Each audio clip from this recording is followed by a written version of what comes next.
Dear students of class 8th, Assalamu alaikum. Please open your English textbook at page number 27. As you know, yesterday we studied for God's sake hold thy tongue. And today we are supposed to read the remaining part of it. Let us start. The Gita says freedom from fear, purity of heart, perseverance in pursuit of knowledge, freedom from the habit of backbiting, compassion for all beings, freedom from avarice, are his who is born to godlike endowments. Ostentation, pride, or Iris, who is born of demonic endowments. تو گیتا میں لکھا گیا ہے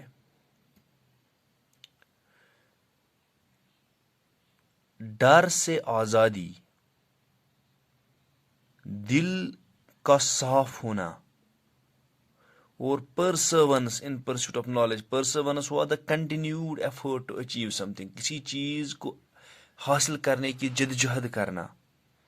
freedom from the habit of backbiting, کسی کے پیٹھ کے پیچھے نہ بولنا، اس سے آزادی حاصل کرنا. کمپیشن فار آل بینگس، ہر ایک کے لیے محبت، ہمدردی. فریڈم فرام ایورس، لالچ سے آزادی. اور his who is born to God like endowment, یہ اس کے ہیں، یہ اس کی خصوصیات ہیں جو ایک دیوتا جیسا پیدا ہوا ہوتا ہے. اوسٹنٹیشن، پرائڈ اور ires who is born of demonic endowments, جو ایک تکبر ہے، غلط کام ہے، باقی چیز جو ہے، یہ ایک اس آدمی کی خصوصیات ہیں جو ایک ایول چیزیں لے کے اس دنیا میں آتا ہے. Demonic means evil. Likewise the Guru Granth Sahib says, گرو گرنتھ صاحب میں لکھا ہے، جو سکھوں کی کتاب ہے، اس میں لکھا ہے the slanderer carries the great burden of sins without payment he carries loads. Slander بولتے ہیں ہم اس آدمی کو جو کسی کے پیٹھ کے پیچھے کسی کے عیبوں سے پردہ اٹھائے، کسی کی غلط بیانی کرے، کسی کی شخصیت کو بدنام کرے، اس کو ہم سلینڈر کہتے ہیں. تو یہ اپنے ساتھ بہت بڑا باری لوڈ لیتا ہے گناہوں کا، اور کچھ لینے کے بغیر، کچھ اجرت کے بغیر اس کے کندھوں پہ بہت بڑا، یہ اپنے کندھوں پہ بہت بڑا بوجھ اٹھاتا ہے. Lord Buddha in his eightfold path says that one requires living a life based on right speech. Lord Buddha اپنے ایٹ فولڈ پاتھ میں بولتا ہے کہ ایک انسان کو چاہے اپنی زندگی اس طرح بسر کرے کہ وہ کسی جگہ غلط بیانی نہ کرے.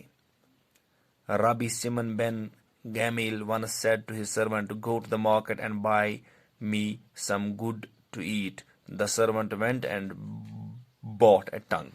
اس آدمی نے، ربی سمن بن گیمیل نے ایک دن اپنے نوکر سے کہا، آپ بازار چلے جائیے اور میرے لیے کوئی اچھی سی چیز کھانے کے لیے لائیے. اور یہ نوکر بازار چلا گیا اور وہاں سے اس نے ایک ٹنگ، ایک زبان لائی.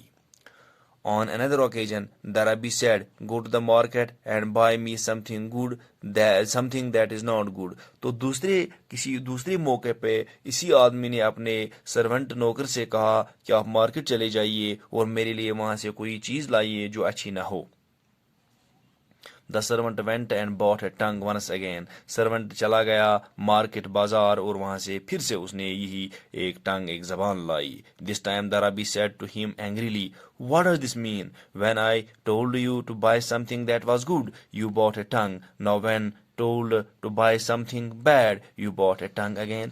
ارے اس کا کیا مطلب ہے؟ اس کو ناراض ہوا. جب میں نے آپ کو کوئی اچھی چیز لانے کے لیے کہا تو تب بھی آپ نے ٹنگ لائی، زبان لائی. جب کوئی گندی چیز لانے کے لیے کہا تو تب بھی آپ نے زبان لائی. کیا مطلب ہے یہ؟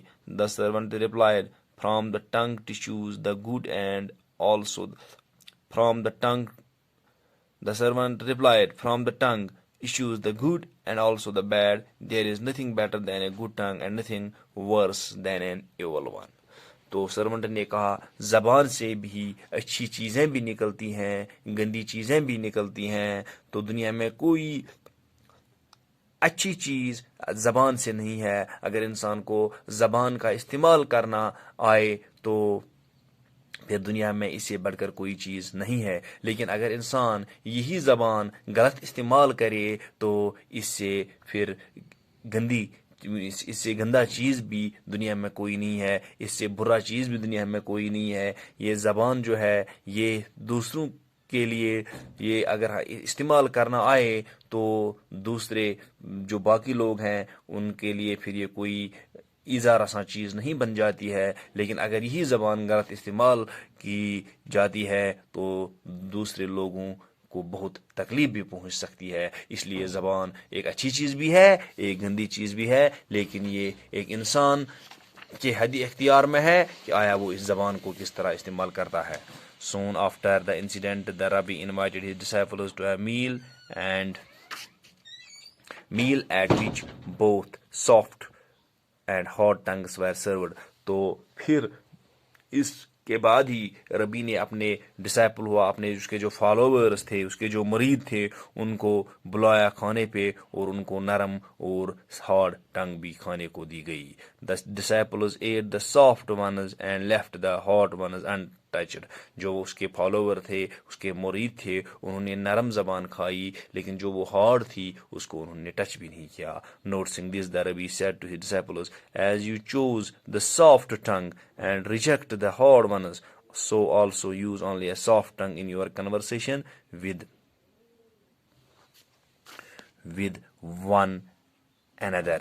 تو تب کیا ہوا جب انہوں نے کھانا کھایا، سافٹ والا انہوں نے کھائی ٹنگ اور ہارڈ والی انہوں نے چھوڑ دی، تو اسی طرح پھر اس ربی نے اپنے ان مریدوں کو فالووروں کو بولا جیسے آپ نے سافٹ ٹنگ کھائی اور ہارڈ ٹنگ کو ٹچ بھی نہیں کیا، اسی طرح جب آپ کسی سے گفتگو کرتے ہوں تو ایک چیز کا خیال رکھیں کہ نرم لہجے میں بات کیا کریں اور سخت لہجہ استعمال نہ کریں۔ In this context, a quotation by Carlos is worth mentioning. اسی پس منظر میں جو کارلز نے ایک کوٹیشن کہی ہے، ایک کہاوت کہی ہے، وہ تو پھر یہاں پہ ہمیں اس کا یہاں پہ بولنا ضروری بنتا ہے۔ Give not thy tongue too great liberty, lest it take thee prisoner. اپنی زبان کو اتنی آزادی بھی مت دو کہ یہ جلدی آپ کو پھر اپنا قیدی بنائے گی۔ A word unspoken is like the sword in the scabbard thine. If vented, thy word is in another's hand. If thou desire to be held wise, be so wise as to hold thy tongue.